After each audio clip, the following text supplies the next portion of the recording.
Good morning, अस्सलाम वालेकुम। Rising Pakistan में आपको कहेंगे खुश आमदीद। मेरे साथ हैं मोहम्मद शुएब, मेरे साथ है सबीन फारूक। राइजिंग पाकिस्तान में आपको कहते हैं वेलकम। जब हम बात करते हैं इस्लामाबाद की, और वो बहुत खूबसूरती के हवाले से हम कर रहे होते हैं फॉर श्योर, और मौसम अच्छा हो तो इस्लामाबाद ज़्यादा प्यारा लगता है। मागला की पहाड़ों की बात करें, बहुत खूबसूरत लगती हैं। जब जब इस्लामाबाद की बात होती है फ़ौरन से माइंड में आता है ग्रीन। ग्रीनरी बहुत सारे दरख्त। हाँ, पर कितने दरख्त हैं सबीन इस्लामाबाद में? मुझे नहीं पता कितने दरख्त हाँ, हैं, मैंने मुझे कौन गिने सा नहीं है। पता फिर कितने दरख्त हैं? आप कहें ना, आउट ऑफ सिलेबस। आप कहें ढेर सारे। ढेर सारे, हाँ, बहुत सारे दरख्त हैं। अच्छा, कौन से दरख्त कितने हैं? होंगे, काफी होंगे। हाँ, ये अच्छा फौरन से माइंड में आता है बहुत सारे, ढेर सारे। तो देखिए इतने सारे हैं कि काउंट नहीं कर सके ना। हाँ, इतने सारे, लेकिन अब देखिए इनको प्रोटेक्ट करना भी तो जरूरी है। तो अभी एक बड़ा ज़बरदस्त प्रोजेक्ट सीडीए ने लॉन्च किया है, और वो है जनाब कि इनको अब गिना जाएगा। ये है सीडीए का एक ऐसा प्रोजेक्ट जिसमें जियो टैग किया जा रहा है इन तमाम दरख्तों को। यानी हो ही रहा है, उनको गिना जा रहा है, उस पर QR कोड लग रहा है। इसका मकसद क्या है? ताकि अगर कोई दरख्त कटता है, कोई उसको काटता है, तो मालूम हो सके कि कहाँ पे दरख्त कटा है, उसको मॉनिटर करना खासा आसान होगा। सो अभी इस्लामाबाद के तमाम दरख्तों की हिफाजत की जाएगी, और इसके लिए प्रोसेस को आगाज़ इसका कर दिया गया है। वो टैग्स लग रहे हैं, नंबरिंग हो रही है। उसमें तरीका उन्होंने ये रखा है कि जिस भी दरख्त का जो डायमीटर है तने का, वो 8 इंचेस से ज़्यादा है, उसको वो टैग कर रहे हैं। और इसका एक और मकसद भी है, जो पेपर मलबरी ट्रीज़ इस्लामाबाद में कई सालों से जिन्होंने बहुत ज़्यादा इन्वायरमेंट को ख़राब किया, when it comes to asthma, उसके हवाले से पोलन की वजह से एस्थमा बहुत ट्रिगर होता है, डिफरेंट एलर्जीज फॉर श्योर, पर पोलन एलर्जी भी ज़्यादा उसमें होती है। उनको चूँकि रिमूव करना था, रिप्लेस करना था रादर। अब रिप्लेस करने के लिए पूरा एक मैकेनिज्म चाहिए, बिकॉज अदरवाइज बहुत तनकीद होती है ना, कोई दरख्त कटा तो फ़ौरन तनकीद ज़रा होती है कि दरख्त क्यों कटे। सो पूरे मैकेनिज्म के साथ इसको लेकर चलेंगे, ताकि एक स्मार्टर सिटी, एक क्लीनर सिटी, एक सस्टेनेबल सिटी इस्लामाबाद हमारे सामने रहे। अच्छा, ये तो देखिए हुकूमत का काम है, इदारों का काम है जो वो अपना काम कर रहे हैं। और इम्पॉर्टेंट चीज़ यही है कि जो देखिए वेस्ट में हो रहा है या बाकी मुल्कों में, हम वो बेस्ट प्रैक्टिसेस यहाँ पे अडेप्ट करें। सो ये तो चले एक अच्छी चीज़ है, but at the same time हमारे ऊपर भी जिम्मेदारी आयद होती है। ठीक है, ज़रूरी नहीं है कि हर चीज़ मुसल्लत की जाएगी तो उसके बाद ही हम सुधरेंगे। ये बड़ी ज़रूरी चीज़ है कि दरख्त ना काटें, ख्याल रखें, दरख्त लगाएं। ये वो बेसिक चीज़ें जो कि हमें ऑलरेडी सिखाई जाती हैं, बताई जाती हैं, और हमें इन पे अमल करने की बहुत ज़रूरत है। स्कूल्स इस वक्त जो भी एडमिनिस्ट्रेशन हमें देख रही है, खैर बार बार हम इस बात पे जोर देते हैं, बट हम दोबारा कहेंगे, जिस तरह से कम्युनिटी सर्विस प्रोजेक्ट्स की हम बात कर रहे होते हैं ना, बच्चों को क्लीनिंग प्रोजेक्ट्स की तरफ लेकर जाएं। बच्चों को पता चले कि किस तरीके से उन्होंने एनवायरनमेंट को प्रोटेक्ट करना है अपने, और जो ट्री प्लांटेशन ड्राइव्स होती थी उनकी तरफ बढ़ना भी बहुत ज़्यादा ज़रूरी है। सो ये जिम्मेदारियां हमारे ऊपर जो आयद होती है वो हमें साथ साथ रखनी चाहिए। जी, गिन तो लिया जाएगा, लेकिन उसके बाद दोबारा जो है कहीं ना कहीं से वाक़यात जो है वो रिपोर्ट होते हैं। देखिए फिर जब जो लॉज बनते हैं, उनकी इम्प्लीमेंटेशन होती है, तो फिर देखें जो भी उस लॉ को ब्रेक करता है, मसाइल उसके लिए भी पैदा होते हैं, और ज़ाहिर है स्टेट के लिए तो होते हैं। बिल्कुल ऐसे ही है।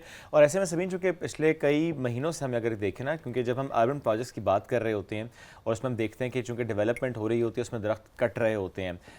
ठीक ये है कि ज़रा प्लान ये होता है कि जो दरख्त वहाँ से निकाला जाएगा उसको प्रॉपर्ली कहीं पर लगाया जाएगा, और अगर एक दरख्त कट रहा है तो उसके अगेंस्ट कितने दरख्त लगाने हैं, उस पर काम भी हो रहा होता है।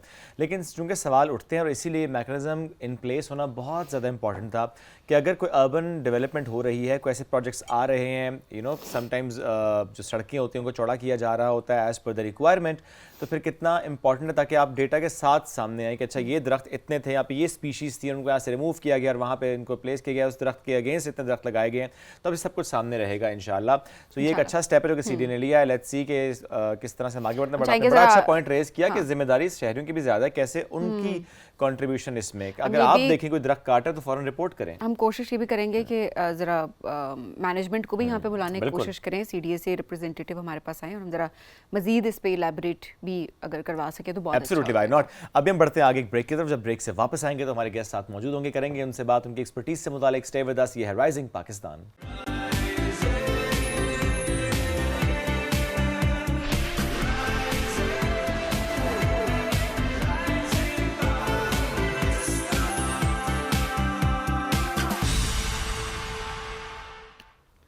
वेलकम बैक जी। राइजिंग पाकिस्तान में आपको कहेंगे खुश आमदीद। आपकी मुलाकात करवाते हैं आप सॉफ्टवेयर इंजीनियर और एविएशन फोटोग्राफर से। बड़ा ही डिफरेंस इनका शौक है जी। ये इनको विरासत में मिला, इनके वालिद जो है वालिद से इनको ये चीज़ विरासत में मिली है 2009 में। जो सादा सा कैमरा होता था ना, 2 मेगापिक्सल जो कैमरा होता था, मोबाइल फ़ोन जो होता था, उससे उन्होंने आगाज़ किया था। और अब जनाब नेशनल इंटरनेशनल इवेंट्स जो है वो कवर करते हैं और लेटेस्ट इक्विपमेंट के साथ। अच्छा, अब ये भी एक बड़ी बात होती है शुएब कि जो फोटोग्राफर्स होते हैं उनको भी कितना अप टू डेट रहना पड़ता है ना, नया इक्विपमेंट आया, कंपटीशन है, कंपटीशन है, अगर दूसरे पेज में उससे बेहतर फुटेज। एंड देन इस तरह की अगर बात की जाए एयर शोज के पर्सपेक्टिव से, तो यकीनन वो ज़्यादा एक चैलेंजिंग काम होता है। उसको रिकॉर्ड करना, उसके clicks, you know, that perfect click, वो बड़ा मुश्किल हो रहा होता है।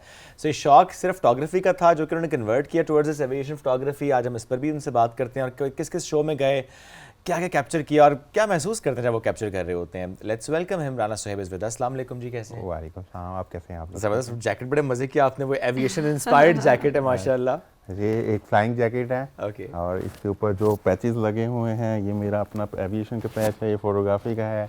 ये मेरा एक दोस्त था मेजर मुनीब, 2022 में वो शहीद हो गया था, ये उसकी याद में हमने बनाया हुआ है।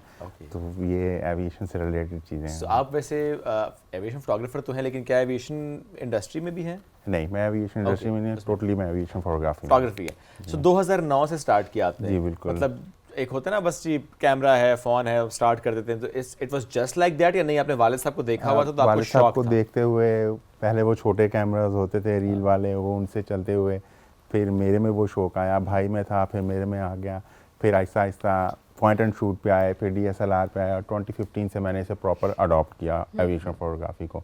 तो टिल नाउ अब इक्विपमेंट भी अपग्रेड हो चुका है और बहुत ज़्यादा इवेंट्स भी कवर हो चुके हैं, नेशनली इंटरनेशनली पब्लिकेशंस भी हो चुकी हैं। अच्छा, सीखा किस तरह से आपने? मतलब इंटरेस्ट तो चले होता है एक चीज़ में, लेकिन ऑब्वियसली आप बड़े challenge, it must be very challenging air shows को कवर करना। इसमें सीखने की अगर बात करें तो स्टार्ट तो सेल्फ लर्निंग से होती है, हर चीज़ बंदे को जो शौक होता है। और अगर मैं अपने उस्ताद की बात करें तो मेरे बहुत ज़्यादा हैं, अहमद सजाद कियानी हैं, वकास शाह हैं, कर्नल इफ्तिखार साहब हैं। तो इस तरह काफ़ी हर बंदे से मैं अपने जूनियर से भी सीखता हूँ, खुद से भी सीखता हूँ, ऑनलाइन चीज़ें देखते रहते हैं वो कैसे करनी है। मेरी अपनी टीम है स्नैपर्स क्रू, हम 4 लोगों की, तो हम आपस में बैठ के डिस्कस करते हैं कि हमने कैसे इसको नेक्स्ट में इम्प्लीमेंट करना है और इस तरह की फ़ोटोज़ देनी है। तो सेल्फ लर्निंग का पॉइंट इसमें सबसे पहले आता है, उसके बाद हर एक से सीखा जाता है, वो जूनियर है या सीनियर है, तो वो उसमें इस तरह हर एक से थोड़ा थोड़ा नॉलेज गैदर करके हम अपनी स्किल्स को एनहांस करते हैं। काम ऐसा है कि जितना आप इम्प्लीमेंट करते हैं उतना उतना आप स्किल पॉलिश करते चले जाते हैं। ऐसे ही है। कौन कौन से एयर शोज हैं जो कि आपने कवर किए हैं? पाकिस्तान में तो ऑलमोस्ट हर एयर शो कवर करते हैं हम। और इसके बाद दुबई में हम 5 दफ़ा जा चुके हैं, दुबई एयर शो में, 1 दफ़ा लीमा एयर शो में जा चुका हूँ मैं।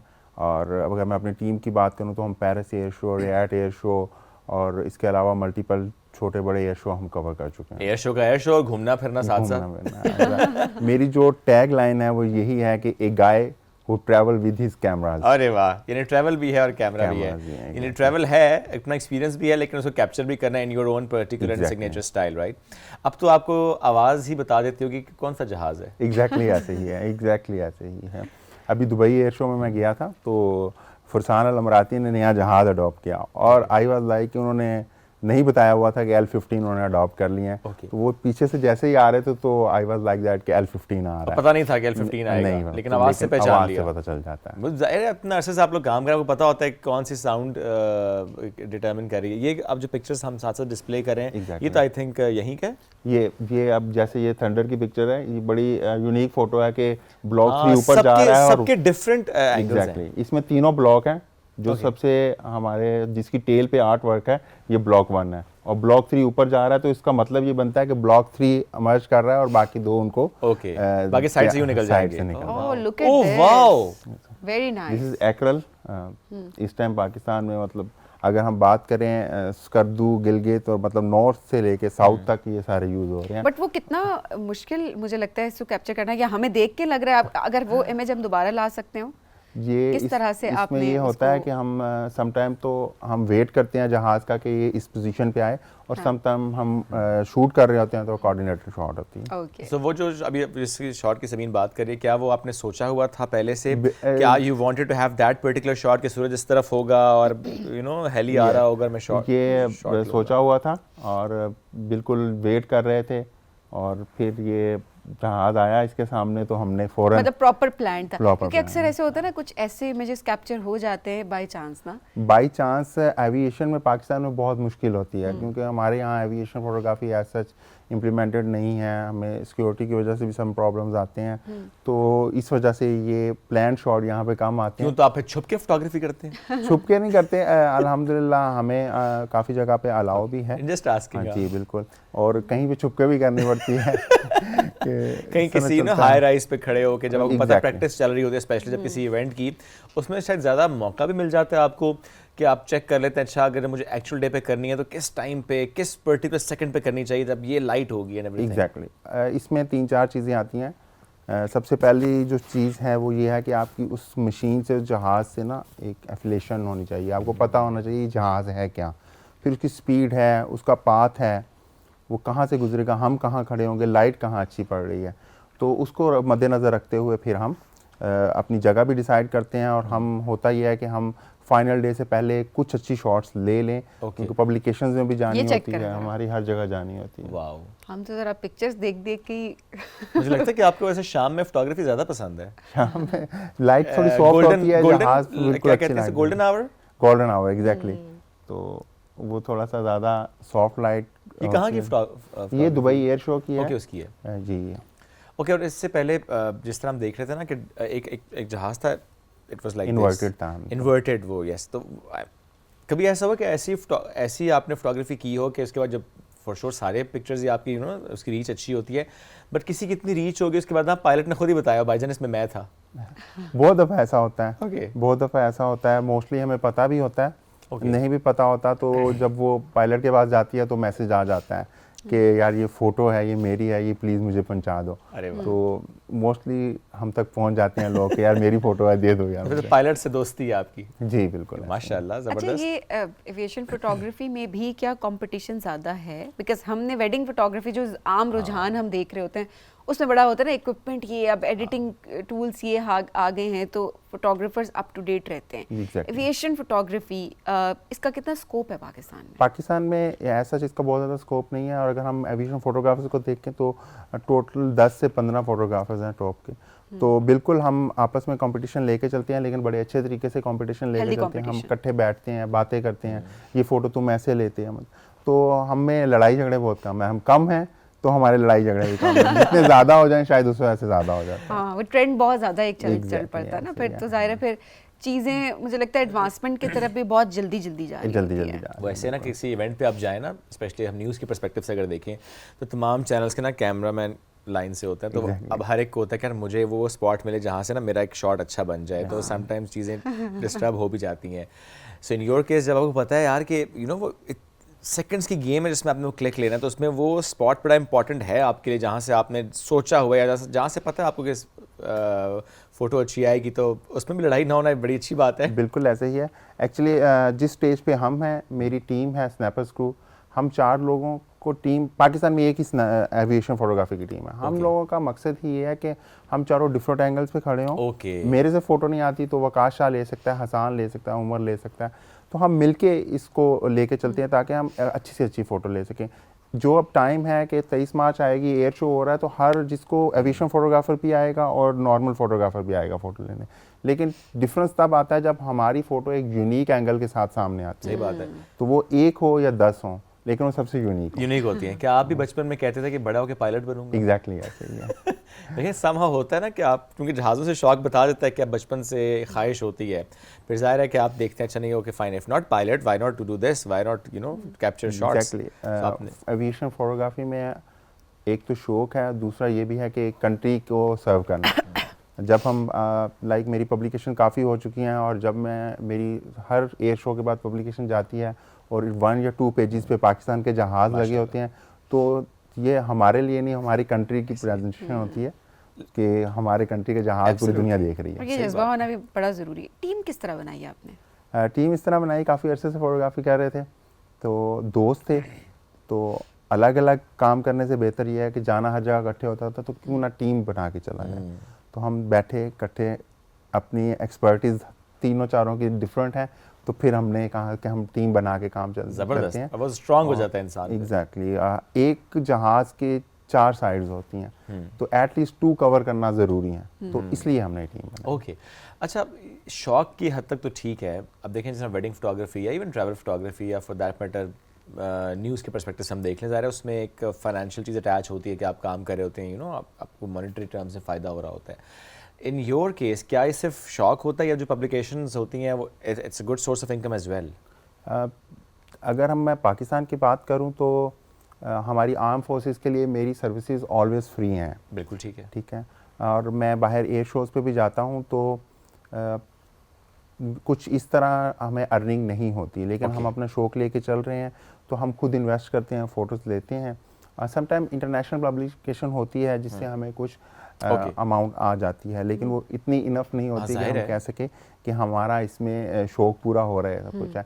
तो ये सारा इसलिए साथ जॉब कर रहे हैं फिर? जी एग्जैक्टली, इस वजह से जॉब है। जॉब एज एन इंजीनियर आप कर रहे हैं तो भी मैनेज टाइम आराम से हो जाता है, बिकॉज हम ये भी देखते हैं ना, वो स्पेशली जॉब के लोग ये कहते हैं यार टाइम तो कोई नहीं बचा बस। हाँ, टाइम निकालना थोड़ा मुश्किल हो जाता है। मैं नॉर्मली बीमार भी हो जाऊँ तो मैं छुट्टी नहीं करता। मुझे ये होता है कि मैं कोई छुट्टी इस काम के लिए करूँ कि मेरा शौक भी पूरा हो, ट्रिप हो जाए, एयर शो कवर हो जाए, इस तरह। तो मिलके मैं फिर बाहर भी विजिट भी कर लेता हूँ एयर शो को, और घूमने का घूमना हो जाता है। तो घर वाले ये नहीं कहते कुछ टाइम हमें भी दे दो? घर वालों को भी टाइम देते हैं, वो तो ज़रूरी है। वरना काम ज़्यादा ख़राब हो सकता है। एग्जैक्टली। कभी ऐसे होता है कि आपने घर में किसी की पिक्चर ली और उन्होंने कहा अच्छा जहाज़ों की तो बहुत अच्छी लेती हो पिक्चर? हमेशा इसी तरह ही, हमेशा इसी तरह। आपकी मेरी एक्सपर्टीज जहाज़ है, आप जहाज़ नहीं है। वो यही होता है कि यार जहाज़ों की फोटोज बड़ी अच्छी ले लेते हो, हमारी क्या है, हम मोटे नजर आ रहे, पतले नजर आ रहे, ये है वो। कहता हम मोटे को पतला कैसे करें? या पतले को जहाज को कर सकते हैं, इसको नहीं कर सकते। वो जहाज में दूर भी होता है, पतला ही लगता है। पतला ही लगता है, एग्जैक्टली। ये मसला है। लेकिन हाँ, जब एक आपकी एक्सपर्टीज़ एक स्पेसिफिक होती है तो उसमें वाकई ये फिर कमेंट सुनने को मिलता है, नहीं वो आपने इतना अच्छा एंगल लिया था। या समटाइम्स ये भी होता है कि कोई पिक्चर देख के या कोई ऐसा लाइट्स ऐसी देख के यार मुझे भी ऐसी पिक्चर चाहिए। जिस तरह एक पिक्चर भी हमने देखी ना जिसमें जहाज़ एयरपोर्ट पे खड़ा हुआ था। इमेजिन करें आपने कि फैमिली में किसी ने पिक्चर देखी और वो कहे यार मुझे भी ऐसी पिक्चर चाहिए, बस आगे मैं खड़ा हूँगा सिर्फ। अब आप कहेंगे ये नहीं हो सकता अभी। अच्छा, अक्सर हम जिस तरह देखते हैं कि स्पेशली वाइल्ड लाइफ फोटोग्राफर्स की बात करें तो वो भी जब आते हैं तो वो कहते हैं जी हम एक परफेक्ट मोमेंट को कैप्चर करने के लिए बड़ी मेहनत दरकार होती है। वो चाहे सुबह के 4 बज रहे हो, 5 बज रहे हो, कई दिन वेट करते हैं, कई के दिन वो वेट करते हैं। आपने भी कभी किसी जहाज़ की पिक्चर लेने के लिए या ओवरऑल कोई तस्वीर लेने के लिए ऐसी अरेंजमेंट की? जहाज़ अक्सर पाकिस्तान में रहते हुए हमारे बाहर से जो जहाज़ आ रहे होते हैं, अमेरिकन हैं, कतारी हैं, या इस तरह डिफरेंट आ रहे होते हैं, तो हमें फ़्लाइट रडार पे पता चल जाता है। तो हम फिर जाके उसका वेट करते हैं। समटाइम वो ऑफ रडार आते हैं तो हमें वेट करना पड़ता है 3-4 घंटे, तो हो जाता है बिल्कुल इसी तरह। ओह वाह, व्हाट अ शॉट! ये कब का है? ये 2023 का है, नंबर 9 स्क्वाड्रन से F-16 है, और ये वेरी वायरल शॉट। यस, ये बहुत खूबसूरत लग रहा है। वाओ। ये जो 2025 में 14 अगस्त में मेरे पास एक लड़का आया और उसने मुझे आकर आबराना सुहेब में, मैंने कहा जी, कहता आपकी वो वाली शॉट है। तो वो I mean this is sense of accomplishment as well ना, कोई आपको आके मिले बिकॉज़ आपकी तस्वीर नहीं है इसमें कुछ नहीं, लेकिन आपका जो स्किल है वो नजर आ रहा है और लोग वो स्किल से पहचान भी रहे होते हैं। कोई ऐसा माइंड में सुहेब है आपके कि अच्छा फलाना जहाज जो कि आपको लगता है वो रहता है, उसका वो फलाना एक शॉट है मेरे माइंड में? होता है समटाइम्स आपके माइंड में चीज़ आ रही होती है कि मुझे ऐसा शॉट लेना है, वो ऐसा कोई स्पेसिफिक? बहुत से ऐसे शॉट्स सोचे हुए हैं या दिल करता है इंसान का लेने का। मेरा दिल करता है कि J10 GL-15 फायर कर रहा हो और मैं उसकी शॉट लूँ।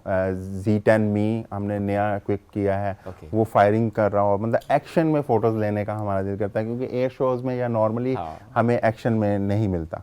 तो वो ऑफ कोर्स इंसान है तो इंसान का दिल करता है कि ये अब एक्शन वाला काम ज़रा मुश्किल है, मुझे लगता है मुश्किल है। जिस वक्त एक्शन हो रहा होता है उस वक्त पता नहीं होता, हमें एक्शन के बाद में पता चलता है एक्शन हो गया। एग्जैक्टली ऐसे ही है, लेकिन इंशाल्लाह सोची हुई है कुछ चीज़ें, होप सो हो जाएंगी। और स्पेशली हाँ प्लीज़ बुनियादी मरसूस के बाद, चूँकि देखें हमारे जिस तरह से J10C या हम थंडर्स की बात करते हैं, आपने एयरक्राफ्ट्स की बात करते हैं, पायलट्स की बात करते हैं, और फिर पूरी दुनिया में जिस तरीके से ख़बरें और उसमें आना उसका, फिर वो जब कोई न्यूज़ चैनल या कोई और भी उस पर बात करना चाहता है, वो पे पिक्चर्स ज़ाहिर लेते हैं और पिक्चर्स पे ना स्टोरी बना देते हैं कि पाकिस्तान का ये जहाज़, पाकिस्तान का ये स्क्वाड्रन, और पाकिस्तान ने ये किया, पाकिस्तान ने वो किया, किस तरह से हमने राफेल गिराए।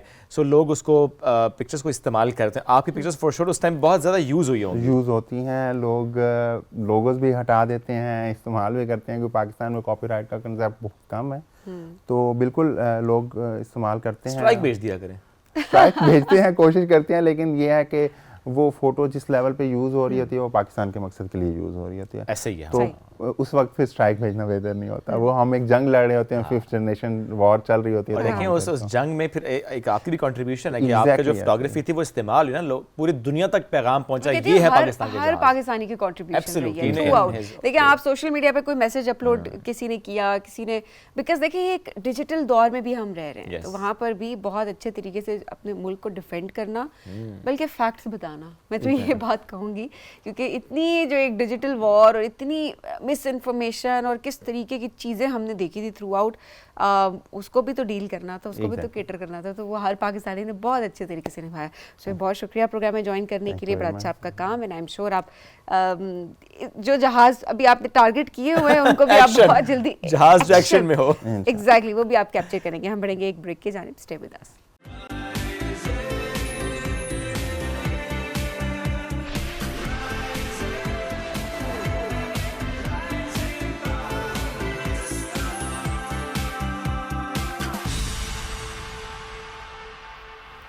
वेलकम बैक जी। राइजिंग पाकिस्तान में आपको कहेंगे खुश आमदीद।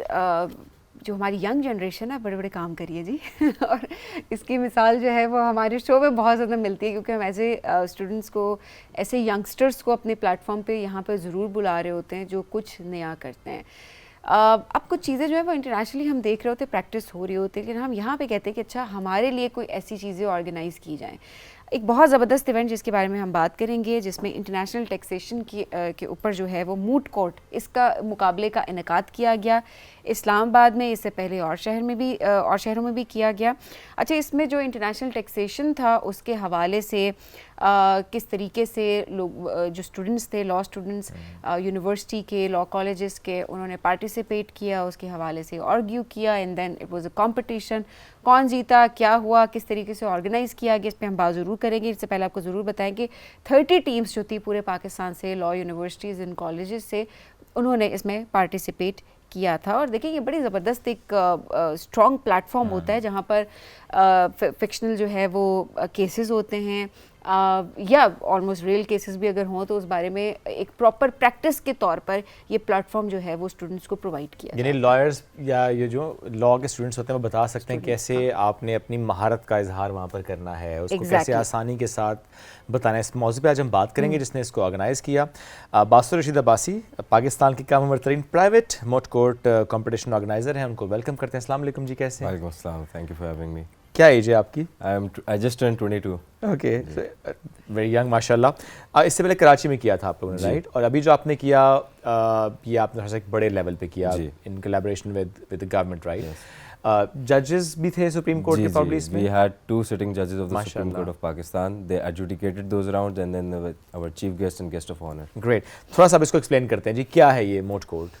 मैं एक्सप्लेन तो करता, but I think ma'am explain it pretty well कि एक उनको वहाँ बिठा दूँ?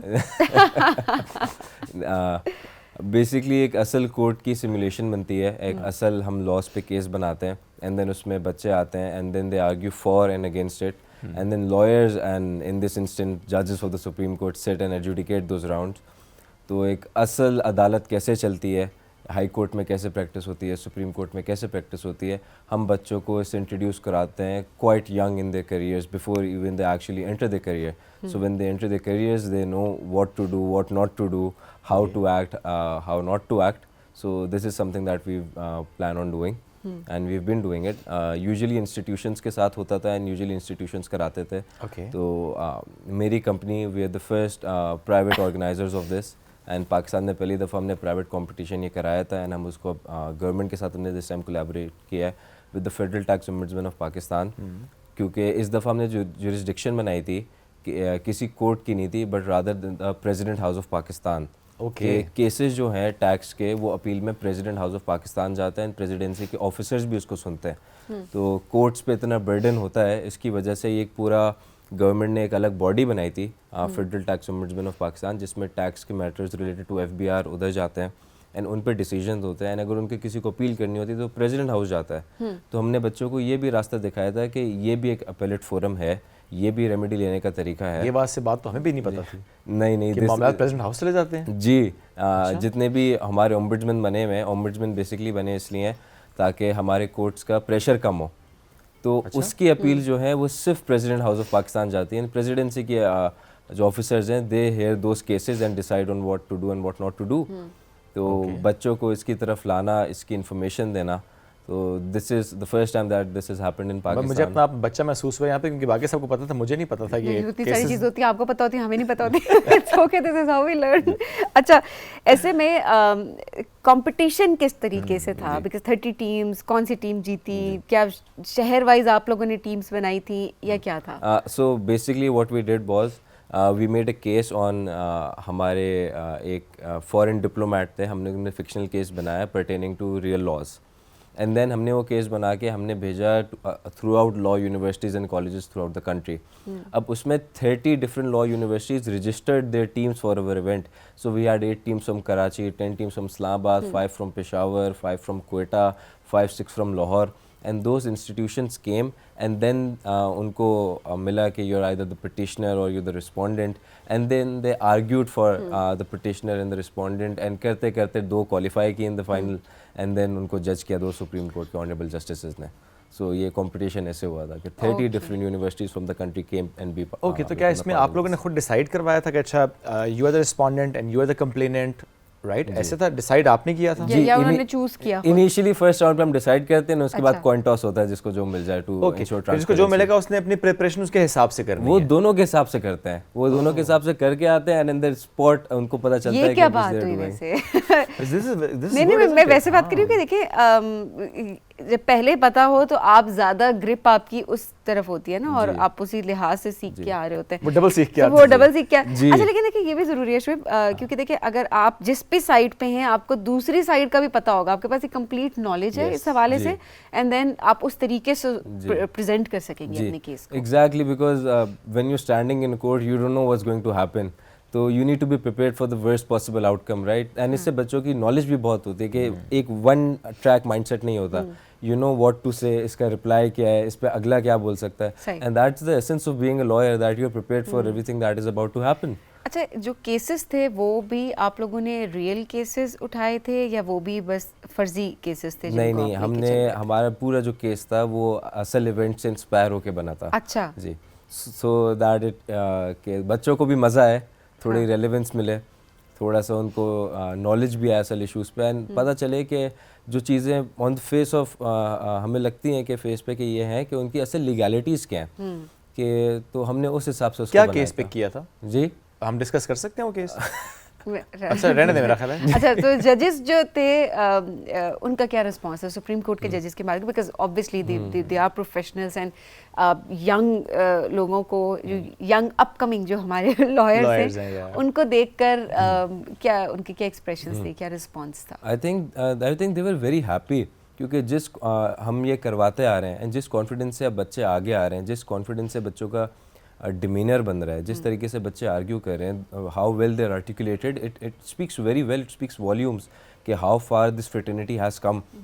क्योंकि पहले बच्चों को 4-5-6 साल लगते थे जज के सामने सिर्फ बोलने में, अब क्योंकि वो हमने एक्सेस ईज कर दिया है, तो the students have also eased into it, they are more familiar with this. तो आई थिंक विद टाइम ये चीज़ बेहतर हुई है, एंड ये बहुत बेहतर होती आ रही है। If I tell you about a competition, it's called Jessup, वो पिछले 80 ईयर्स से हो रहे हैं इन द एंटायर वर्ल्ड। अच्छा। एंड मुझे पर्सनली हमेशा लगता था बीइंग अ लॉ स्टूडेंट कि हम पाकिस्तान राउंड्स क्वालिफाई करते हैं and then we go internationally, तो आई ऑलवेज फेल्ट कि this country has everything to offer, so why not international teams come over here?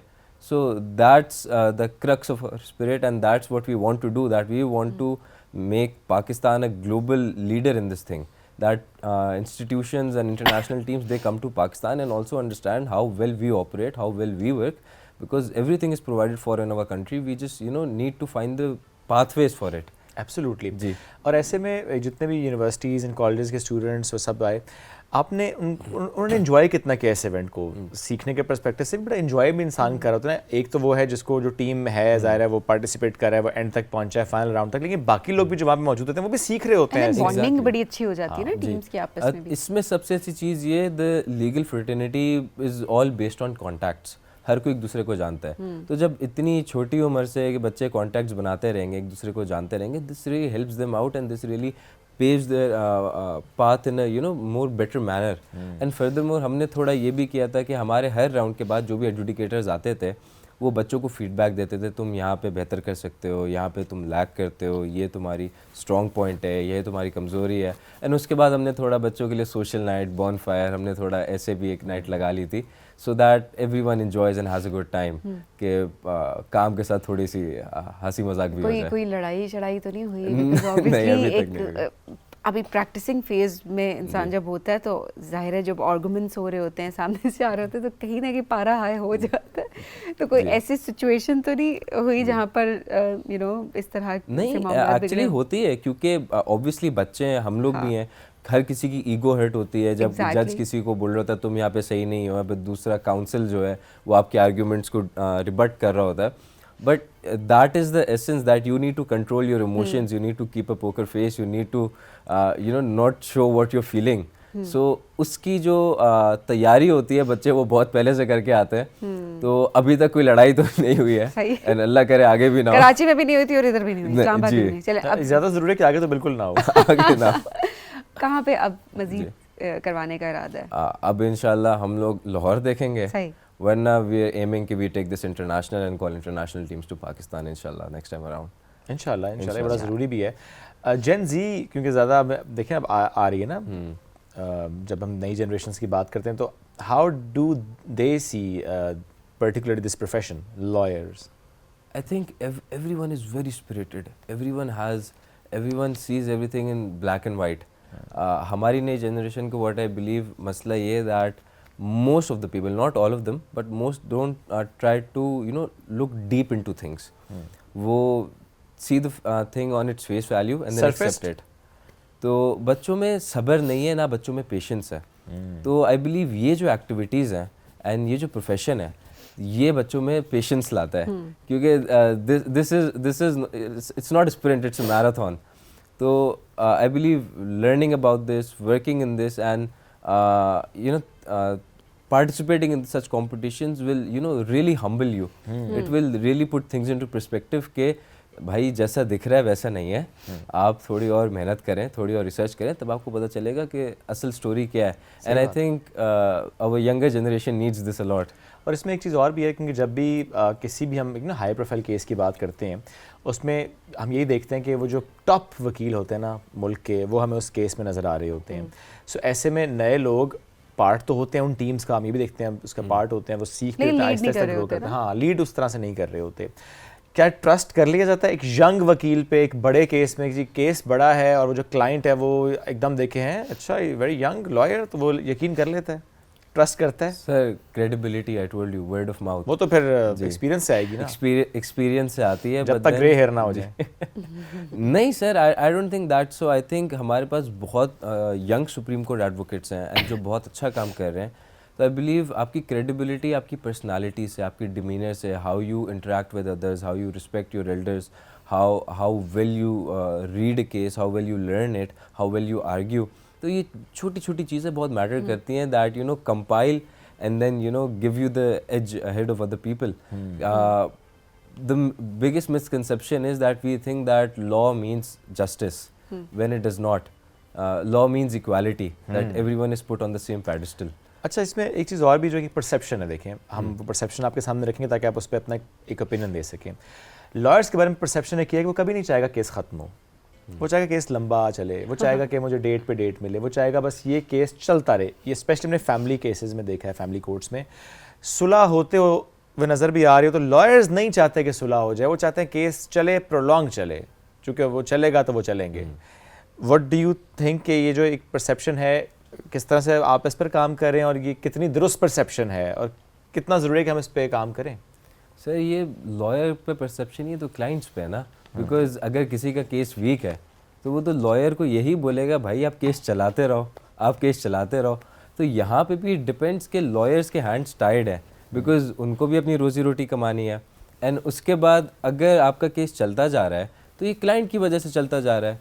वरना येस वी अंडरस्टैंड हमारे courts में backlogs हैं, बहुत ज़्यादा हैं, बट हमारे क्लाइंट्स पे भी तो इशू है कि हर किसी को तंग करने के लिए आपने केस कर दिया, आप मीडिएशन से मसला रिजॉल्व कर सकते हैं, आप आर्बिट्रेशन से मसला रिजॉल्व कर सकते हैं, आप सुलह कर सकते हैं, बट नहीं, आप स्टे लगवा देंगे, आप केस करवा देंगे, आप परेशान करने के लिए केस करवा देंगे। तो यहाँ पे तो लॉयर्स को फ्यूल हमारे लोग ही कर रहे हैं। तो क्या लॉयर्स की भी जिम्मेदारी नहीं है क्लाइंट को गाइड करना?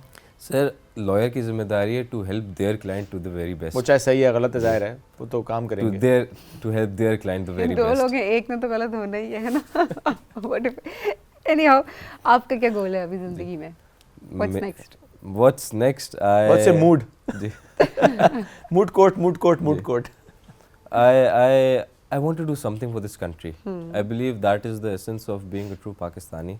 That somewhere, somehow, deep down, if you can contribute to the soil of this country, then you've actually done something with your life, and that is the ultimate goal. कि इस मुल्क के लिए, इस मुल्क के लोगों के लिए, और इस मुल्क की पहचान के लिए कुछ करना है. So that's the end goal. चलें, ऑल द बेस्ट जी, बहुत शुक्रिया साथ मौजूद थे। और जो नेक्स्ट आप लाहौर का टारगेट सेट किया and then going international, all the best to you for all the events, जो अपकमिंग इवेंट्स आपके माइंड में जो कि पाइपलाइन में आगे आएंगे। Thank you.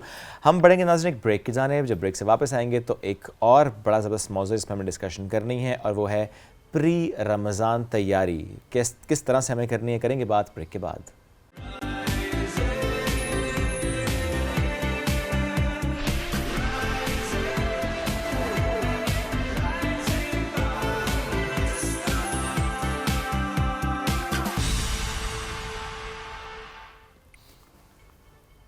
Welcome back. Rising Pakistan में एक बार फिर कहते हैं खुश आमदीद, और अभी वो दिन आ रहे हैं जिसमें हमने कहना खुश आमदीद रमज़ान, क्योंकि अब बहुत थोड़े दिन बाकी हैं और हम रमज़ान को इंशाल्लाह वेलकम करेंगे। अल्लाह हम सबको सलामत रखे। और रमज़ान की जो तैयारी है, जब उससे मुतालिक हम बात करते हैं ना, हर बंदे की अपने लिहाज से तैयारी चल रही है। तैयारी तो हो रही है ना, आपने नहीं देखा सुपर स्टोर्स पे कितना रश है? आप ऑयल की बॉटल्स ऐसे रखी जा रही हैं, ऑयल की बॉटल, घी की बॉटल्स, वो समोसे की पट्टियाँ और पता नहीं क्या क्या, और वो बूंदियाँ, और मैंने तो देखा लोग तो 3 हफ्ता भी शुरू नहीं हुआ था फेब, और लोगों ने जो है वो जाना शुरू कर दिया। और जो मंथली ग्रोसरी होती है ना फर्स्ट को, जो महीने के शुरू में, उसमें चीज़ें ऐड करना शुरू कर दी। अच्छा, तो बाद में मिले ना मिले, हमारा बाद में मिले ना मिले से ज़्यादा शबीन शायद ये ज़रूरी है कि जब आपको वक्त मिले तो आप पहले से बस समोसे लोग ये बना के रख लेते हैं। लोगों का वैसे होता है ना, चीज़ मार्केट में ख़त्म ना हो जाए, हमारे पास नहीं ख़त्म होती जी, एंड तक बनाने वालों को भी पता है कि आप क्या खा रहे हैं, और वो भी बहुत अच्छे से बना के उसको बेच रहे होते हैं। लेकिन ये जो इतने ऑयल की बॉटल्स जा रही है ना, और इतनी समोसा पट्टी, रोल पट्टी जा रही है, ये उसके बाद किधर जाएगी, इस पर आज हमें बात भी करनी है। और ये तैयारी कितनी ज़रूरी है, अब वो तैयारी क्या है, क्योंकि ज़रा मौसम के एतबार से भी हमें तैयार होना होता है। और फिर जब रमज़ान से पहले की तैयारी की हम बात करते हैं, ऐसे क्या खाने ऐड कर लें कि जब रमज़ान आए और आपकी फास्टिंग वाला एक शेड्यूल हो, तो आपकी बॉडी लेथार्जिक ना हो, आपकी बॉडी के न्यूट्रिएंट्स पूरे हों। You should be in a very good health to welcome Ramzan. इस पर बात करेंगे। न्यूट्रिशनिस्ट डॉक्टर नौशीन हमें ज्वाइन किया, उनको वेलकम करते हैं। अस्सलाम वालेकुम जी, क्या हाल है? अस्सलाम वालेकुम, बिल्कुल ठीक। कैसे हैं आप दोनों? ज़बरदस्त। एक डॉक्टर का डॉक्टर कौन है? एक डॉक्टर का डॉक्टर कौन है? डॉक्टर का डॉक्टर खुद ही है। सर दर्द हो रहा है, चीजें हाथ से निकलने लगे तो फिर आप कहते हैं, अदरवाइज आपकी जितनी भी नॉलेज होती है आप अपने ऊपर इम्प्लीमेंट करना शुरू करते हो, यार इस तरह करके देखते हैं, इस तरह करके देखते हैं। क्या बात है। आप भी रमजान की कोई स्पेशल तैयारी करती हैं पहले से, जिस तरह सबीर ने कहा ना, वो रोल पट्टियाँ, समोसा पट्टियाँ, वो फ्रिज में चीजें, या अदरवाइज थोड़ा सा बताएं उस बारे में। सो बेसिकली शबान में देखो, वैसे ही इट इज़ अ वेरी, देखो अल्लाह ताला ने ना किस तरीके से बनाया है, शबान के रोज़े इतने अफजल करार दिए गए हैं, ठीक है। तो व्हेन यू टॉक अबाउट, जैसे सबीन भी कह रही थी कि हफ्ते में 2 रोज़े रख लिए जाते हैं, तो हम ये ऑलरेडी प्लान कर रहे होते हैं और हम अपनी आप को तैयारी करना शुरू कर चुके होते हैं, क्योंकि हम रमज़ान की तरफ जा रहे हैं। उस दिन मैंने एक बड़ी अच्छी चीज़ पढ़ी, हम बात करते थे welcome Ramzan, and we are so excited. कहते हैं कि जब आप बच्चे होते हैं तो आपको ईद की एक्साइटमेंट होती है, और आपके मैच्योर होने के, बड़े होने की निशानी ये है कि आपको रमज़ान आने की एक्साइटमेंट है, and we are now very excited. अब है क्या, क्योंकि रमज़ान का ड्यूरेशन आ रहा है, उसमें ये है कि आप, क्योंकि हमें ऑफ कोर्स खाने की आदत है किस तरीके से, तो मेरा ये ख्याल है, एक तो या तो आप शबान के रोज़े फॉलो करें, या आप इंटरमिटेंट फास्टिंग एटलीस्ट वीक और 2 वीक्स पहले शुरू कर सकते हैं। तो उन लोगों के लिए जिनको एकदम से रमज़ान में रोज़े रखना मुश्किल लगता है, या उनकी एनर्जी लेवल्स ड्रॉप कर जाते हैं, या जिनको ऐसा लगता है कि वो पूरा कॉन्सेंट्रेट नहीं कर पा सकते, तो intermittent fasting is one of the way of preparing yourself for Ramzan, ठीक है। अच्छा, अब क्या किया जाए ओवरऑल? किया First क्या step. जाए। सबसे पहली चीज आपने इस बात का ख्याल रखना, आप देखा है क्योंकि रमजान अब पीछे की तरफ होता जा रहा है, सर्दियों में towards आता the जा रहा है, colder side. एग्जैक्टली। तो सर्दियों का रमजान का मतलब ये नहीं है कि आपको पानी की रिक्वायरमेंट नहीं है, क्योंकि बॉडी इंडिकेट नहीं करेगी, बट आपकी बॉडी की रिक्वायरमेंट है। Yes. तो आपने पानी का इंटेक ज़रूर अपने इसमें रखना है, और हमेशा की तरह मैं कहूँगी कि पानी जो है वो पानी है, उसका कोई नेमुल बदल नहीं है, ना कॉफ़ी ना टी ना कोई मशरूबात ना अच्छा, कोई हमें तो fizzy लगता था मैं कुछ पी के अपने दिन का आगाज कर रही हूँ। Exactly, which is a big false impression. आप पानी ले जिस तरीके से, लेकिन पानी आपने पीना है, ठीक है। एक चीज़ तो हो गई उस, या ऐसी चीज़ें अपनी डाइट में शामिल करें जो पानी बेस्ड हों, यानी कि खीरा, टमाटर, Okay. सलाद के पत्ते, शिमला मिर्च, ये सारी वो चीज़ें हैं, ठीक है। उसके अलावा फ्रूट में ऐसे वाले फ्रूट जो पानी के बेस जिनमें ज़्यादा है, तो वो आप अपनी सारी चीज़ डाइट में शामिल कर सकते हैं।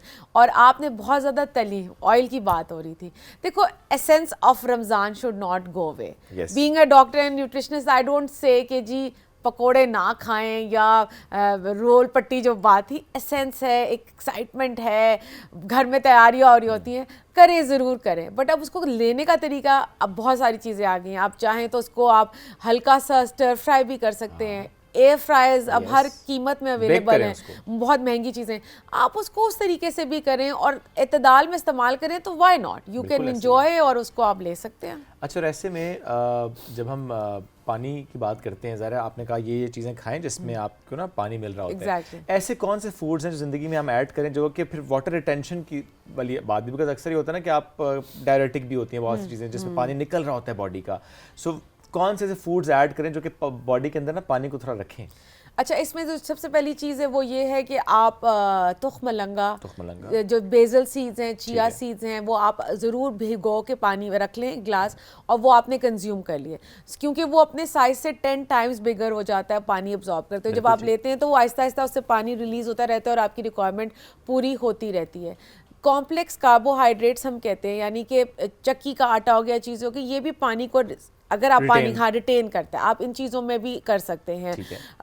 उसके अलावा जो चीज़ें नहीं करनी, वो जैसे आपने डायूरेटिक की बात की थी, जिसमें ग्रीन टी का इस्तेमाल है, जिसमें बहुत ज़्यादा कॉफ़ी का इस्तेमाल है, जिसमें बहुत ज़्यादा ये जो एनर्जी ड्रिंक्स होते हैं, लोग समझते हैं कि हमें पूरा दिन, वो आपकी बॉडी से पानी को कंज्यूम कर लेते हैं और वो आपको डिहाइड्रेशन की तरफ लेके जा सकते हैं। Either it's winter, either it's summer. हम तो डॉक्टर साहब फॉर एग्जांपल अगर जॉगिंग करने गए या एक्सरसाइज करने गए तो साथ में उनका एनर्जी ड्रिंक भी पी लेते हैं, एग्जैक्टली, ये सोच के कि इतना पसीना आया था पानी जाएगा अंदर। तो कभी एनर्जी ड्रिंक्स का ना कॉम्पोजिशन पढ़ना, तुम परेशान हो जाओगे कि ये क्या है, और हम इसको बस वो, क्योंकि वो उसमें एक शुगर बूस्ट आपको मिलता है तो एकदम से आपकी आंखें खुल जाती हैं, लेकिन लेटर ऑन उसमें बहुत सारी चीज़ें ऐसी हैं जो आपकी बॉडी से पानी को कंज्यूम कर लेती हैं, आपको डिहाइड्रेशन की तरफ लेके जा सकती हैं। क्या बात है। ये वाटर रिटेंशन, इसका क्या कॉन्सेप्ट होता है? बिकॉज एक तरफ कहते हैं पानी पिए पिए पिए बहुत सारा, उसके बाद जब क्या पानी बहुत ज़्यादा पीने से वाटर रिटेंशन होती है या पानी कम पीने से वाटर रिटेंशन होती है क्या ये? अच्छा देखो, पानी की एक रिक्वायरमेंट है, हम ये नहीं कहते, मैंने बहुत से ऐसे पेशेंट्स देखे जो कहते हैं हम 4-4 5-5 लीटर पानी पीते हैं, ऐसे लाइक कम करो, क्योंकि फिर यूरिनेशन भी तो आप उसी हिसाब से कर रहे हो, ठीक है, और उससे किडनीज आपकी कॉन्स्टेंटली फंक्शन।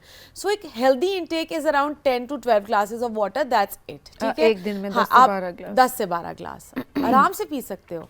10 ग्लास कर लो, सबीन के लिए 8 से 10 ग्लास कर लो, ठीक है। लेकिन जनरली मैं तो बता रही हूँ क्योंकि आपने स्वेट आउट भी करना, सारी चीज़ें, आपने वाटर रिटेंशन कोई बहुत अच्छी चीज़ नहीं समझी जाती, ठीक है, क्योंकि वो क्या कर रही है कि आपकी जिस्म में एक्स्ट्रा वाटर रिटेन कर रही है, आपकी किडनीज पे भी फंक्शन आएगा, आपकी स्किन पे भी आएगा इफेक्ट, पफीनेस भी आएगी, वो सारी चीज़ें। आपने 8 से 10 ग्लास, 10 से 12 ग्लास पानी पिया, आपने यूरिनेट किया, आपने निकाल दिया। अब जो चीज़ें रिटेन कर रही हैं उसमें सबसे पहला है सॉल्ट, जो नमक है, जो हम कच्चा नमक खानों पे डाल के खाते हैं, या हमारे खानों में नमक का, माल्टों के साथ नमक लगा के। Yes yes yes. एक जगह तो आप वाटर बेस्ड फ्रूट खा रहे हैं, दूसरी जगह आप जो है सॉल्ट भी ले रहे हैं, तो वो भी काला नमक, वो भी काला नमक है जो कि सारा, तो वो आप उससे बचें। बहुत ज़्यादा स्पाइसी फूड्स वो पानी रिटेन करते हैं, बहुत ज़्यादा क्या कहते हैं तली हुई चीज़ें आपके जिस्म में पानी रिटेन करती हैं, रिफाइंड कार्बोहाइड्रेट्स, यानी कि बहुत ज़्यादा जो वाइट आटा या चावल है वो आपकी, तो ये वो चीज़ें जो आपके जिस्म में पानी रिटेन करता है, which is not good for your body, that's going to put an extra pressure on your body. तो ये चीज़ें हैं। ओके डॉक्टर साहब, काला नमक, हाँ, नॉर्मल टेबल सॉल्ट या pink salt, iodised pink salt, which salt we should use? So I generally अगर आप मुझसे लेंगे तो दैट्स पिंक सॉल्ट जो कि आपका खेवड़ा से आप Himalayan pink salt, ठीक है। एग्जैक्टली और अब तो वो पूरा सॉलिड फॉर्म में आता है, आप उसको क्रश करें आप अपने खाने में और उसकी क्वांटिटी भी कम डलती है। हाँ ये वो ले सकते हैं या आप low sodium salt. I was about to ask कि ये लो सोडियम सॉल्ट क्या है? अच्छा, लो सोडियम सॉल्ट ये जिसमें सोडियम का कंटेंट कम होता है, क्योंकि सोडियम एक ऐसी चीज़ है जो सबसे ज़्यादा पानी एब्जॉर्ब करता है और जो हाइपरटेंसिव पेशेंट्स हैं या जो डायबिटिक पेशेंट्स हैं उनमें हम जनरली मना करते हैं कि ये वैसे भी नहीं। सोडियम में से कम कैसे होता है? I don't know, बड़ा मैंने लेम क्वेश्चन कर दिया, लेकिन NaCl उसका फार्मूला है, सोडियम रहे होगा उसमें, कम कैसे होता है? देखो NaCl एक नॉर्मल फॉर्मूला है, ठीक है? Okay. हमने बनाया है मिक्स करके, सोडियम और क्लोराइड को मिक्स करके सॉल्ट बन गया, ठीक है? लेकिन जब ये चीज़ें प्रोसेस होना शुरू हुई, ये चीज़ें आप तक पहुंचना शुरू हुई, उनको प्रिजर्वेटिव्स ऐड होना शुरू हुए, तो उसमें सोडियम कंटेंट क्लोराइड से ज़्यादा होने लगा। अच्छा, तो okay. वो इसने और फिर देखा गया कि क्यों, किस जो रिसर्चेज होती है उसमें देखा गया कि किन चीज़ों की वजह से पेशेंट हाइपरटेंसिव हो रहे हैं या उनको रीनल इश्यूज हो रहे हैं, तो फिर पता चला कि जी जो सोडियम है दैट्स द कल्प्रिट जो कि आपको तंग कर रहा है। तो सोडियम की क्वांटिटी को हम मिनिमल रखें तो ही अच्छा है आपके लिए। अच्छा डॉक्टर साहब, ये भी होता है कि कुछ लोग पानी बहुत ज़्यादा, बिकॉज आपकी बॉडी की रिक्वायरमेंट तो इतनी है, लेकिन हमने देखा है कि वो नहीं बहुत ज़्यादा पानी पी रहे होते, बिकॉज ऑब्वियसली उनको यही होता है कि फिर डिहाइड्रेशन ना हो जाए, एंड देन वो कहते हैं अच्छा हम वॉशरूम में ही रहें क्या? एग्जैक्टली ये मसाइल होंगे सब वो इस डर से कि अच्छा मीटिंग से फलानी ये चीज़ ये वो पानी नहीं पी रहे होते हैं। तो क्या उनको पानी की रिक्वायरमेंट उनकी बॉडी को इतनी नहीं होती है या उनको कितना पानी पीना चाहिए? पानी हर किसी की रिक्वायरमेंट है, मेरी आपकी, हमारा कॉम्पोजिशन बॉडी का ही पानी पे बेस्ड है, ठीक है? मेरे पास ऐसे बहुत से पेशेंट्स आते हैं जो पानी आधा ग्लास एक साथ नहीं पी सकते, उनको गैग होता है, यानी कि उनको उल्टी की कैफियत बनती है। हाँ। तो कहते हैं हम सादा पानी नहीं पी सकते, तो उसमें लीमू डाल के पीते हैं। बड़ा मुश्किल होता है उनको ट्रेन करना, क्योंकि लीमू इटसेल्फ इज अ डायूरेटिक। तो हम वो कहते हैं हम लीमू के बगैर पानी नहीं पी सकते। तो आपको पता क्या, हम उसमें कोई मीठी चीज़ डाले बगैर पानी नहीं पी सकते। तो वो बड़ा ट्रेनिंग है, पूरा अवेयरनेस है, उनकी काउंसलिंग चलती है। तो पहले तो उन्हें कहा जाता है सिप बाय सिप आप पानी लेना चाहिए। अब जैसे बात की सबीन ने कि बहुत सौ का कंसर्न, इवन हमारे बुजुर्गों का भी कंसर्न होता है कि वॉशरूम रात को जाना पड़ेगा, बार बार नींद डिस्टर्ब होगी, या ऑफिस में बाथरूम नहीं यूज़ करना, यूरिनरी इन्फेक्शंस हो सकते हैं कॉमन वॉशरूम यूज़ करके। तो उसमें ये होता है कि अगर आपका टाइम है ना, जैसे you got up in the morning like 7 बजे आप उठें, have at least 2 glasses of water by the time you reach your office. आपके पास 3 घंटे जो इतनी देर में वो वॉश आउट हो जाता है। फिर आप 120 ml करके या थोड़ा थोड़ा करके पानी पीते रहें। फिर जब आप घर वापस आ जाएं तो then you target your water intake. ये है ऑफिस गोइंग वालों के लिए। और बुजुर्गों के लिए मैं कहती हूँ कि जिनको होता है कि जिनको हम कहते हैं पानी, वो आप सुबह उठें, जैसे 10 बजे आप उठे, लेट उठते हैं तो, या 5, 7, 8 बजे उठें, आपने अपने पानी का इंटेक शाम 4 बजे तक मैक्सिमम ले लिया, लाइक 6-7 ग्लासेस आप उस वक्त तक पी लें। फिर जो रात का टाइम बचता है ना, उसमें आप थोड़ा पानी पिएं, ताकि आपकी जो यूरिनेशन है वो आपकी कम हो और आपकी रात की नींद डिस्टर्ब ना हो।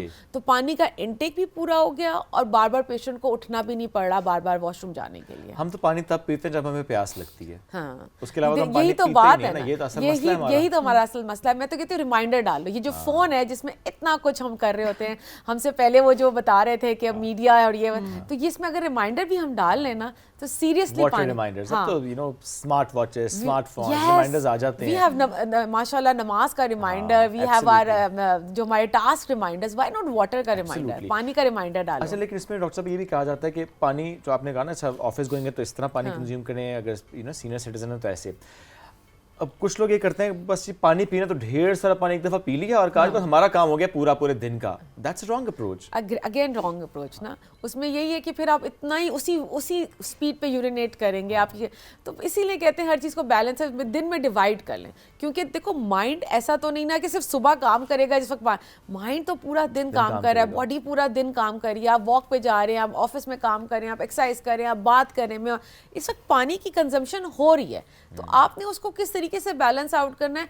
You know what Shoaib, when we talk about nutrition, we talk about things, I believe we need balance in life. This is what we are missing in life.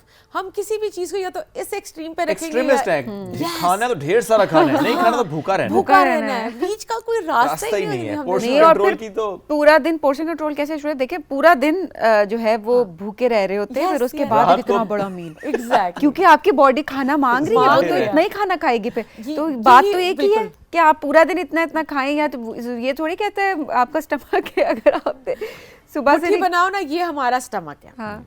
अब इसमें आप कितना खाना डाल सकते हैं टाइम पे, सोचो। जितना हो सके। हाँ, हम तो कहते हैं गुब्बारा है। वो अल्लाह ताला ने उस बेचारे को इतनी एक्सपैंडिंग कैपेसिटी दे दी कि हम उसका मिसयूज करते ये हैं। तो बहुत छोटा होता है, देखें इसमें तो 4 टेबलस्पून आ रहे हैं चावल और 2 टेबलस्पून लोबिया के आए हैं बस। ये देख तो लो, ऐसे ही है ना, खाना ही है। यही तो चीज़ है, यही तो बात है। और दूसरा बात ये है कि हमने ना, अगर आप इंटरमिटेंट फास्टिंग कर रहे हैं, ये तो आपने ये नहीं सोचना कि मैं पूरा दिन, जो सबीन ने कहा है, मैंने कुछ भी नहीं खाया, अब आओ लाओ जी लाओ, बिगर पोर्शंस लाओ और जो खा सकता हूँ, then you're ruining yourself। आप कोई अपने लिए फायदा नहीं नहीं डॉक्टर कर साहब, फिर अगर इतनी मुट्ठी जितना स्टमक है तो वो जो 6-6 नान खा जाते हैं वो फिर कैसे?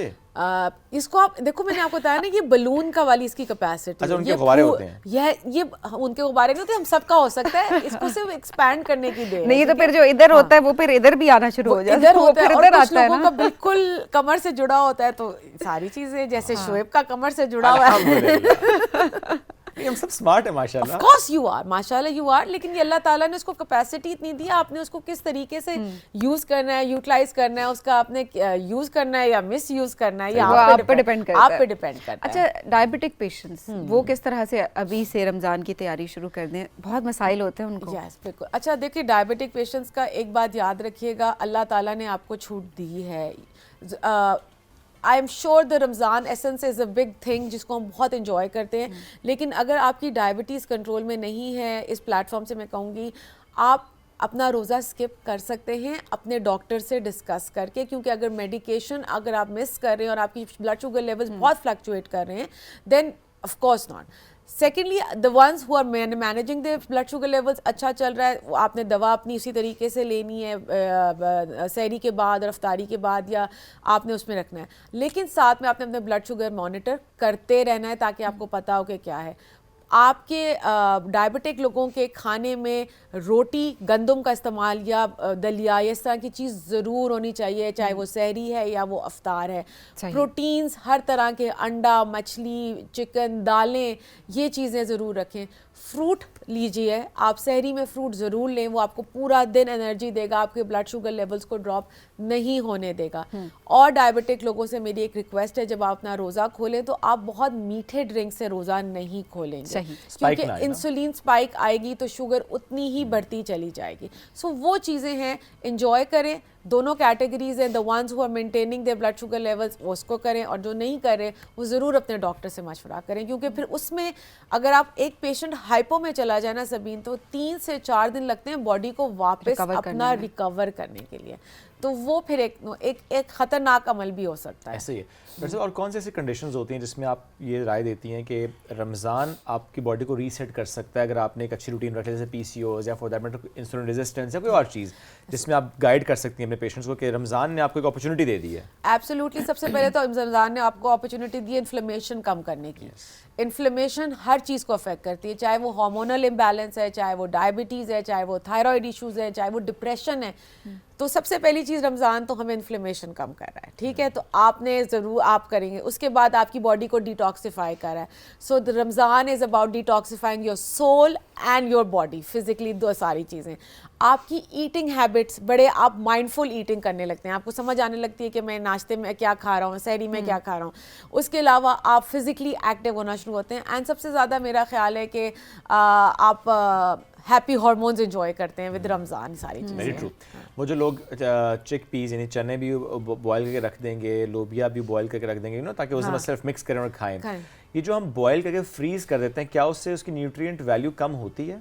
Not exactly. सही है, एक महीने में सही है, we can use it, easy रहता है। एक डेढ़ हफ्ता आराम से easy moms। easy, हाँ easy। देखो अब हम जैसी माएँ जो हैं, जो काम कर रही हैं, सारा कुछ है, तो then we'll make portions and we'll see कि यार जब काम से घर आए तो एटलीस्ट उस टाइम में पूरी अफ्तारी मैनेज हो सके, that's good। और अच्छी बात है, चने, लोबिया, ये चीज़ें तो वैसे ही आपको कबाब बना के रख दें, वो सिर्फ निकाले आपने, फ्राई कर दिए, तो घर के बनी हुई चीज़ से क्या अच्छी चीज़ हो सकती है। सही बात है। आपने कुछ कर लिया, फ्रिज भर ली है अपने? अब तो शोएब ऐसा है कि वही वाली बात है कि माशाल्लाह एक तो यूनिवर्सिटी में है, तो वो उसकी से वहाँ से कॉल आती है, शी इज इन यूनिवर्सिटी, तो हमारे साथ नहीं होते। एक जो है वो हर वक्त डाइट फ्रीक रहते हैं, तो अभी मैं इसे कह रही थी कि do you need to make you know rolls and samosa, so he said नहीं फाइन, हम ना बस डायरेक्ट खाने पे जाएंगे ना। वो चिकन पकौड़े कहाँ गए, वो चीज़ें का वो टाइम के साथ चेंज आता रहता है। लेकिन हाँ, हमारा एक बड़ी वो है कि नमाज पे मेरा है कि बेटा इस रमज़ान नमाज मिस नहीं करनी है। तो ये चीज़ें जो छोटी छोटी है ना, ताकि वो प्रैक्टिस बन जाते हैं कि आप आगे उसको लेकर चल रहे होते हैं। अच्छा, वैसे जो जेन जी है वो माइंडफुल ईटिंग की तरफ उनका रुझान ज़्यादा है ना बहुत हमारी, क्योंकि उनकी हैबिट्स ज़्यादा अवेयरनेस है, वो उस हिसाब से अपनी हैबिट्स को, अब जो मिलेनियल्स हैं या जो हमारी जनरेशन एक्स है वो तो इतने आदी हुए, उन्होंने अपनी बॉडी को, अपने स्टमक को इतना आदी कर दिया है कि मुझे लगता है बड़ा मुश्किल है उनके लिए। बिल्कुल नहीं। And they are so, and they you know what they get this, मजे की बात, he wanted to lose weight right, तो मैंने उसके लिए एक डाइट प्लान बनाया। वो शुक्र है जी चैट जीपीटी ने उस पर ठापा लगा दिया कि अम्मा ने सही चीज बताई है। एंड हाँ, उसे लग रहा था कि कैलोरी काउंट जो है वो मदर लव में जो है वो कैलोरी काउंट ज्यादा तो नहीं हो गया। उसने कहा नहीं, चैट जीपीटी कह रहा आपने कैलोरी काउंट सही दिया। मैं कहा फाइनली शुक्र है मेरी जो पढ़ाई है वो किसी के काम आई है, एआई से अलाइंड है। एग्जैक्टली, घर की मुर्गी दाल बराबर। तो ये वही वाली बात हुई कि yes, they are very well aware, they exactly know what they want to eat, they exactly know what they want to achieve. अभी इससे थोड़ी देर पहले जो माशाल्लाह वो बच्चा बात कर रहा था, and I was listening to him and I was so proud of him. तो ये yes, you are absolutely right कि न्यूट्रिशन है या आपकी डेली रूटीन है, they know what they want. अच्छी बात है जी, ठीक है वो बर्गर पिज़्ज़ा वाली जनरेशन भी है लेकिन at the same time mindful eating भी है। एंड विद टाइम अवेयरनेस बहुत ज़्यादा आना शुरू हो गई है। पिछले कई रमज़ान से probably we are talking about this pakora thing ना, कि अच्छा नहीं पकौड़े या तो ना खाएं तो कम खाएं, पकौड़ा खा लिया तो फिर आप देखें और कोई तली हुई चीज़ ना खाएं। अब पकौड़ा अगर खाना है तो वो यू नो बेक्ड हो या एयर फ्रायर में आपने उसे बनाया तो वो आहिस्ता आहिस्ता अवेयरनेस आई है, टेस्ट बड्स डेवलप हो रहे हैं। लेट्स सी दिस रमज़ान हमारे टेस्ट बड्स कैसे और मज़ीद डेवलप होते हैं। Doctor Nausheen, thank you very much for joining us today, it's great to have you. हम बढ़ेंगे नाज़रीन अभी नॉट ब्रेक, एक्चुअली क्लोजिंग की तरफ, आपसे लेंगे इजाज़त, दोबारा मुलाकात कल करेंगे। बहुत सा ख्याल रखें, अल्लाह हाफ़िज़।